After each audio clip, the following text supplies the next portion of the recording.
Baik, Assalamualaikum warahmatullahi wabarakatuh. Selamat pagi, selamat datang kembali di video materi akuntansi keuangan menengah. Pada video kali ini kita akan membahas mengenai contoh soal dan pembahasan soal yang terkait dengan topik ekuitas. Video ini adalah video ketiga dari rangkaian video materi tentang topik ekuitas. Oleh karena itu, jika Anda belum melihat video sebelumnya, saya sarankan untuk melihat dua video sebelumnya. Langsung saja kita akan mencoba membahas tentang latihan soal yang akan kita kerjakan.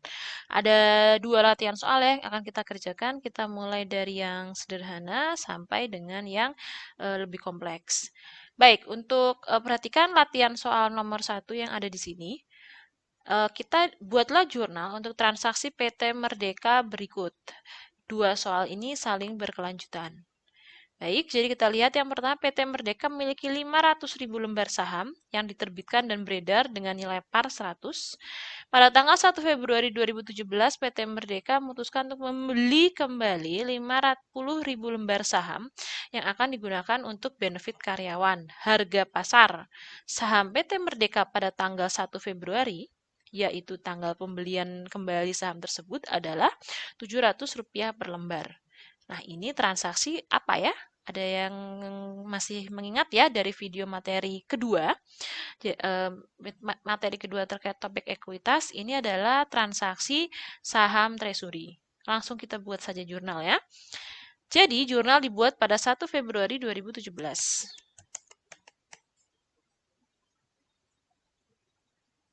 Bentar, oke. Februari 2017 dengan jurnalnya berarti karena ini transaksi saham treasury, maka kita tinggal tulis seperti ini. Dan karena tentunya membayar menggunakan uang, jadi kreditnya adalah kas. Dengan nilai berapa? Nah, kita lihat nilainya di sini adalah yang dibeli kembali sebanyak 50.000 lembar. Dibelinya tentu dengan harga pasar pada waktu tanggal pembelian. Sehingga di sini 50.000 dikali harga pasarnya 700 per lembar. Seperti ini. Nah.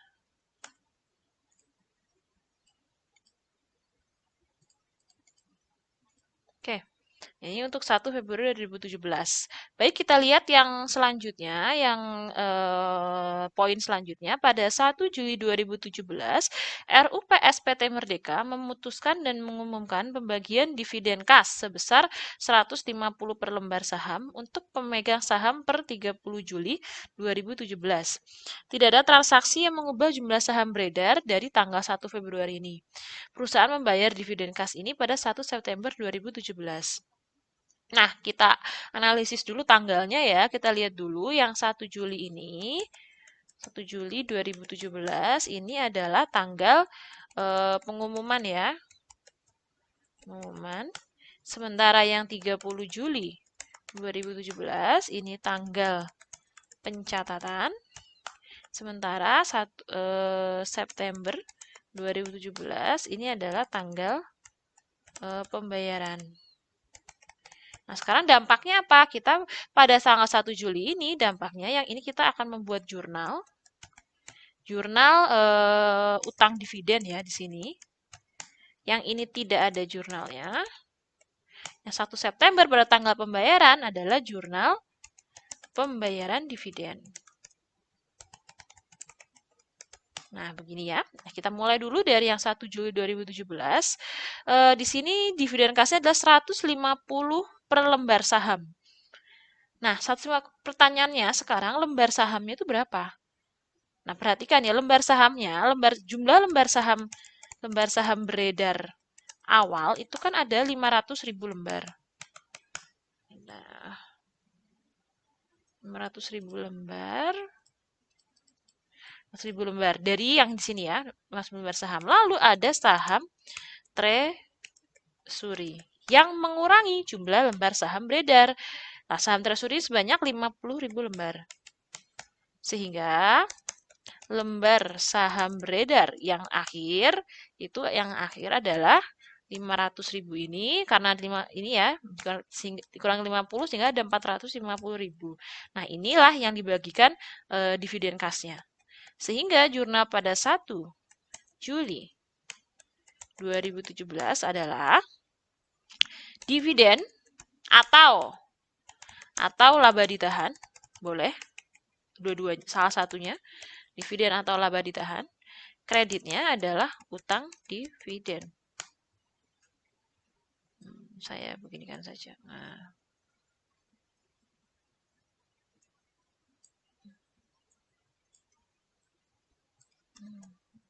Biar enak dibaca. Nah, ini ya. Oke. Nah, seperti ini. Oke, dividen atau laba ditahan, utang dividen sekarang pertanyaannya berapa nilainya? Nilainya berarti di sini dividen Rp150 per lembar. Berarti di sini 150 dikali berapa? Kali lembar saham beredar ya, yang sebanyak 450.000 lembar.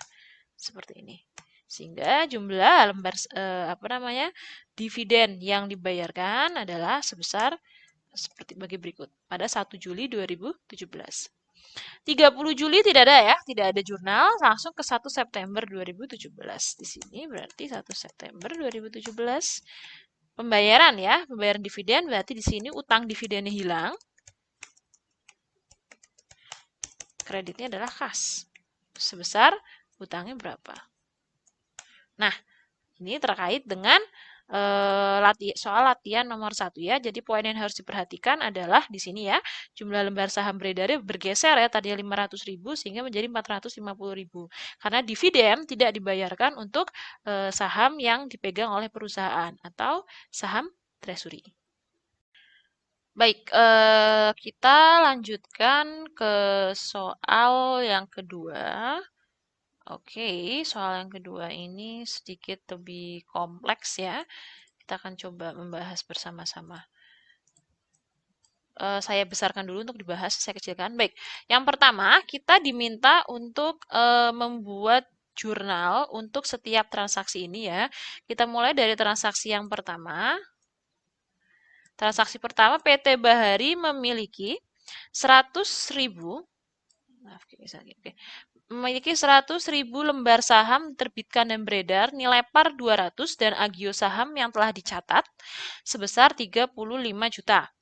Pada tanggal 1 Maret 2017, RUU PSPT Bahari mengumumkan pembagian dividen saham sebanyak 15.000 lembar untuk pemegang saham per 1 April. Harga saham PT Bahari pada 1 Maret 2017 adalah Rp600.000 per lembar. Dividen saham ini dibagikan pada tanggal 1 Mei. Nah, kalau seperti ini kita lihat, yang pertama kita lihat tanggal yang dicatat ya. Kalau kita analisis berarti yang sama seperti di atas ya. Yang tanggal pengumuman adalah 1 Maret 2017 dan tanggal pembayaran adalah 1 Mei. Dividen saham juga ada ya, tanggal seperti itu. Ini dividen saham sekarang. 1 Maret 2017 ini kita membuat jurnal untuk mengakui adanya dividen saham. Langsung saja kita buat 1 Maret 2017 begini. Dividen saham, sini dividen. Atau kalau mau laba ditahan boleh. Langsung laba ditahan boleh ya, dividen atau laba ditahan. Oke, begini. Oke. Nah, selanjutnya, bentar saya agak turun aja biar enak. Nah, selanjutnya adalah akun nih ya, dividen kreditnya belum modal saham karena sama seperti dividen kas ya. Kalau dividen kas itu kan waktu kita mencatat dividen, itu kan kreditnya utang karena kasnya belum dibayarkan. Ini juga sama. Pada tanggal 1 Maret kita mencatat ada dividen saham. Tapi sahamnya belum dikasih ke pemegang saham. Baru dikasih ini nih tanggal 1 Mei. Jadi kita buat akun sementara ya. Sementara dividen saham yang akan didistribusikan atau distribusikan. Misalnya namanya kita buat seperti ini. Agak panjang ya. Oke, ini saya kecilkan lagi. Biar cukup. Oke. Nah, nilainya berapa? Nah, nilainya kita lihat di sini, berapa nilai akan masuk ke jurnal ini. Nah, nilai yang akan masuk di jurnal ini, perhatikan kita di sini eh, jumlah lembar sahamnya adalah sebanyak 15.000 lembar yang akan menjadi dividen saham. Nah, dikali kalau Anda lihat di video materi bahwa dikalikannya ada beberapa teori ya, beberapa pandangan, cuman untuk yang kita di sini sekarang kita menggunakan dikalikan dengan nilai par. Jadi kita menggunakan dikalikan nilai par, berarti 15.000 lembar ini dikalikan sebesar nilai par Rp200. Berarti 15.000 dikali 200. Nah, ini kita, maaf saya turun bawah. Nah, seperti ini. Kita mendapatkan sudah dapat untuk jurnal pada 1 Maret 2017. Selanjutnya jurnalnya adalah pembagian dividen pada 1 Mei 2017. Berarti di sini kita buat jurnalnya berarti adalah ini ya dividen saham yang akan didistribusikan. Ini kan kredit. Nah, sekarang berarti dihapus. Kita jadikan debit. Kreditnya apa? Kreditnya modal saham sebesar 3 juta. Nah, modal saham baru gitu. Oke, itu untuk yang nomor 1. Nah, selanjutnya nomor 2, pada tanggal 1 Juli 2017 perusahaan melakukan share split 1 to 2. Nah, share split ini tidak dicatat dalam bentuk jurnal pada 1 Juli. Tapi kita harus menjaga catatan terkait dengan berapa jumlah lembar sahamnya. Nah, jadi kita lihat ya, lembar sahamnya berubah karena ada share split ini. Jadi lembar saham awal, lembar saham beredar yang awal kan ada 100.000. Nah, selanjutnya ada dividen ada penerbitan dividen saham. Dividen saham sebanyak 15.000 lembar. 15. Berarti kan totalnya jadi ini ya, totalnya kan jadi 115. Nah, 115 ini setelah share split. Nah, setelah share split itu kan jadi kalau share split kan 1 jadi 2. Jadi 115.000 ini kita kali 2. Nah, sehingga yang jumlah lembar saham yang beredar pada setelah tanggal 1 Juli, setelah share split pada 1 Juli 2017 adalah sebanyak 230.000. Seperti itu. Nah, ini jumlah lembar saham yang baru sekarang. Nah, jumlah lembar saham barunya ini perlu diingat kembali bahwa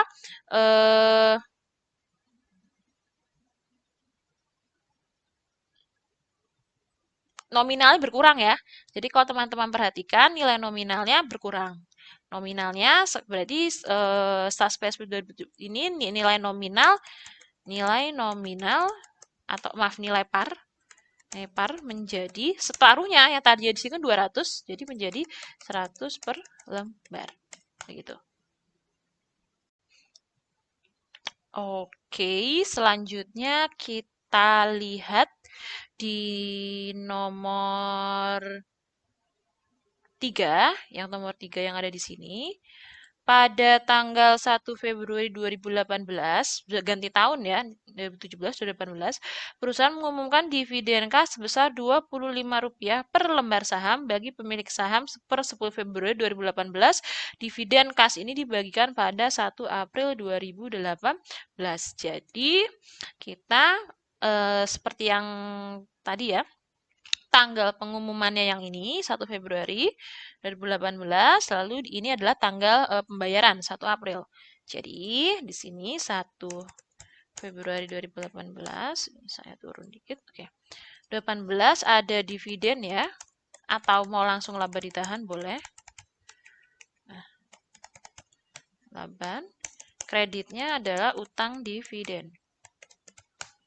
Sebesar berapa? Nah, sebesar Rp25 per lembar saham beredar. 25 dikali, nah lembar sahamnya berapa? Lembar sahamnya kita, karena ini sudah pada 1 Februari, berarti setelah share split ya. Nah, setelah share split yang ini, berarti 230.000. Begini. Sehingga utang dividennya 5.750.000. Lalu pembayaran dividennya pada dividen kas ini pada 1 April 2018. Sehingga jadinya seperti ini. Gitu. Pembayarannya kas. Nah, begini. Ini untuk 1 April 2018 ya. Oke. Kita lanjut lagi. Pada terakhir ya, 10 April 2018, PT Bahari membeli kembali 9.000 lembar saham beredar. Harga pasar saat pembelian adalah Rp400 per lembar. Jadi, kita lihat di sini 10 April 2018 kita akan mencatat ada transaksi pembelian kembali saham, berarti transaksi saham treasury ya. Saham treasury. Lalu ini kreditnya kas. Sebesar berapa? 9.000 lembar. 9.000 lembar dikalikan Rp400. Begini. Nah, sehingga jadi seperti ini. Oke.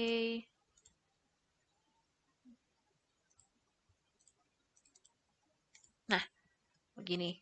Ini terkait dengan jurnalnya. Soal di jurnalnya. Baik, kita lihat lagi soal lanjutnya. Meminta apa soal ini? Jika diketahui bahwa saldo awal laba ditahan, awal ini ya, awal yang nomor nomor 1 ini adalah 13.500.000 dan perusahaan memperoleh laba sebesar 4.200.000 pada 2017, kita diminta susunlah juga penyajian laporan keuangan bagian ekuitas untuk modal saham PT Bahari pada 31 Desember 2018. Ini kurang ya. Jadi pada 31 Desember 2018.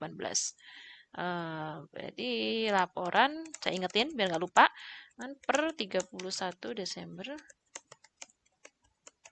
2018. Nah, tutuplah semua dividen pada laba ditahan. Jadi asumsinya yang dividen-dividen ini ya, yang ini sama yang ini.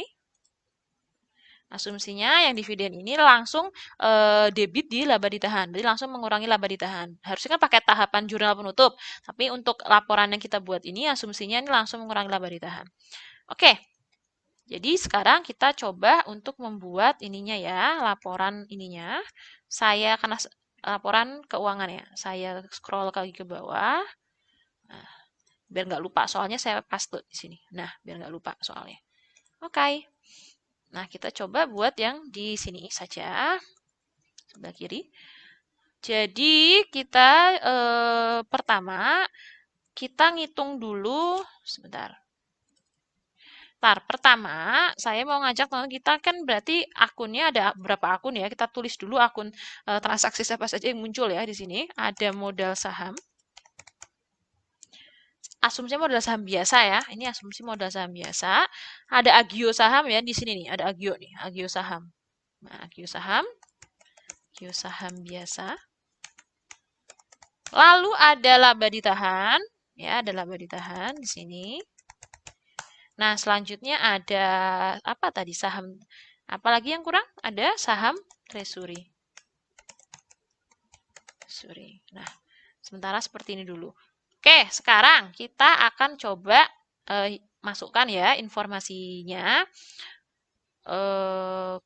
Yang pertama modal saham biasa. Nah, modal saham biasa di sini kan ini jurnalnya kan perubahannya nih. Untuk modal saham biasa ya, yang ini nih. Ada kredit 3 juta. Tapi awalnya dia berapa nih modal saham biasa ini? Harusnya logikanya. Logikanya awal modal saham biasa tuh awalnya ya 100.000 yang ini dikali nilai par. Berarti di sini dia 100.000 dikali 300 ya. Kali 200 maaf. Nah, begini. Biar enggak ini pesan. Nah, itu. Nah, agio sahamnya kita lihat lagi di jurnal, adakah transaksi yang agio saham? Tidak ada ya, karena tidak ada, jadi kita bisa langsung agio sahamnya menggunakan yang ada informasi di soal. Agio sahamnya adalah 35 juta. Nah, seperti ini. Nah, sekarang untuk laba ditahan. Nah, laba ditahan, kita ada beberapa perubahan ya. Saya akan tulis di bagian bawah sini. Perhatikan ya di bagian bawah sini. Jadi untuk laba ditahan, itu kan yang pertama, laba ditahan awalnya kan sesuai informasi yang ada di sini ya. Adalah sebesar 13 juta 500.000. 100.000. Nah, ini saya buat biar gampang. Nah, seperti ini. Ini geser. Nah, oke, 2.500.000. Nah, terus kita lihat, adakah perubahan yang laba ditahan di sini? Pada 2017 ada ini nih, dividen. Dividen ini masuk akun dividen dulu, tapi dia ujung-ujungnya akan mengurangi laba ditahan. Berarti ada ingat ya, laba dividen itu kan debit, mengurangi laba ditahan. Laba ditahan itu kan di ekuitas, dia kredit ya. Berarti posisi dividen itu pasti mengurangi laba ditahan. Jadi kita tulis di sini ada berkurang laba ditahan. Sorry, maaf, ada berkurang dividen saham. Ada berkurang dividen saham sebesar tadi 3 tadi berapa berkurangnya biar saya nggak salah catat langsung di sini saja 3 juta ya. Nah, gini. Selanjutnya kita lihat ada yang berubah lagi nggak? Oh ada Bu 2018. Oke ya kita masukkan ya. Tapi sebelum itu jangan lupa di sini ada nih ada laba pada tahun 2017 berarti ada plus laba tahun 2017 sebesar di situ 4.200.000. Terakhir tadi ada dividen ya. Ada dividen kas sebesar berapa dividen kasnya? Nah, ini sebesar 5.750.000. Nah, sehingga nanti nilai akhir yang masuk di laporan keuangan adalah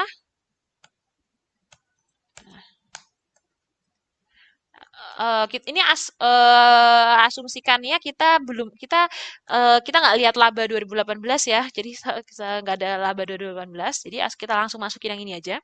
Jadi kita dapatnya laba ditahan akhirnya adalah 8.950.000, sehingga di sini masuknya begini. Nah, seperti itu, oke. Selanjutnya saham treasury, adakah transaksi saham treasury yang ada di sini?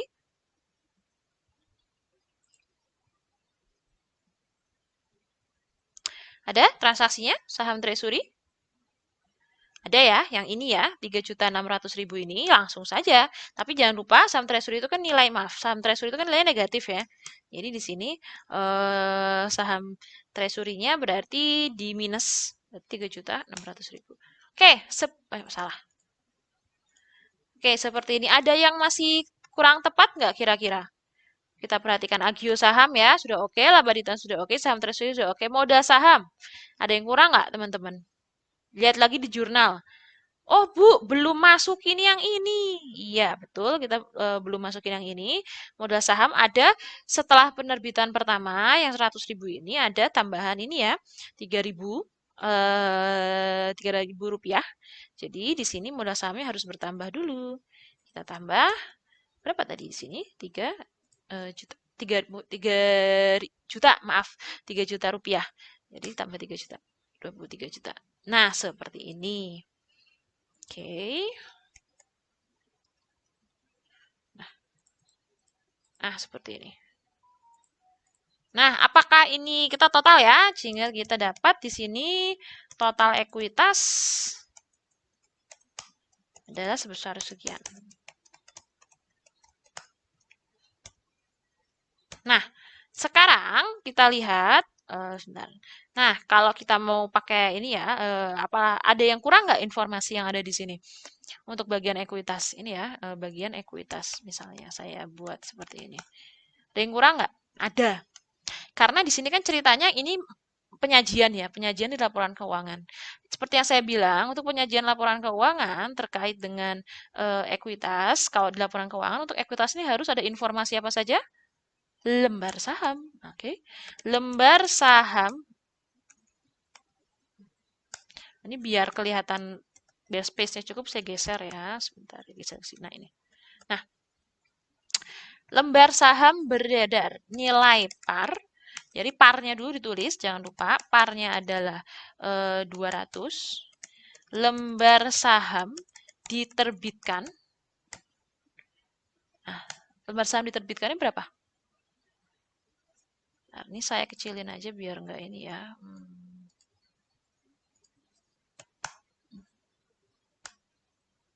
Nah, lembar saham diterbitkannya berapa lembar? Teman-teman, ada yang bisa menebak ya? Nah, perhatikan, kita lihat lembar saham diterbitkannya adalah sebesar yang ini. Setelah share split ya. Jadi lembar saham maaf diterbitkannya adalah yang ini, 230.000 ini. Nah, jadi tulis di sini adalah 230.000.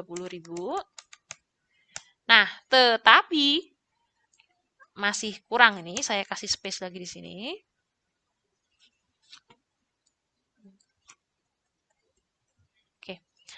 Tapi kita lihat diterbitkan 230.000, tapi hati-hati.